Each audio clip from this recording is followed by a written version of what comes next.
وقفي رغي بالحصة، قومي وقفي عند الزبالة. أنا قلت عند الزبالة.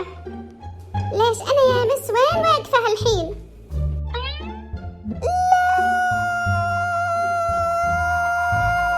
لا يا مس، أقل ما فيها كنت ترجعيني على وحدة التعزيز.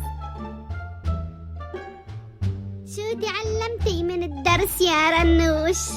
أنا يا مس الحياة علمتني أشياء لكن ما فهمت شيء. ودك أفهم درس شرحتيه بربع ساعة؟ يا ربي أنتي طالبة سيئة. بس يا مس إذا كنت أنا سيئة فالعيب مو فيني، العيب بعيونك. لا يا مس استني شوي، أنا حفظت الدرس الحين. أرجع حالي على وحدة التعزيز. أرجع حالي على وحدة التعزيز أفضل ما ترجعني على اللوح. على الأقل هذه لوحة تعزيز. خذي ورقتك يا رنوش، شلها أخطاء، بس قوليلي ليش شل هاي الأخطاء؟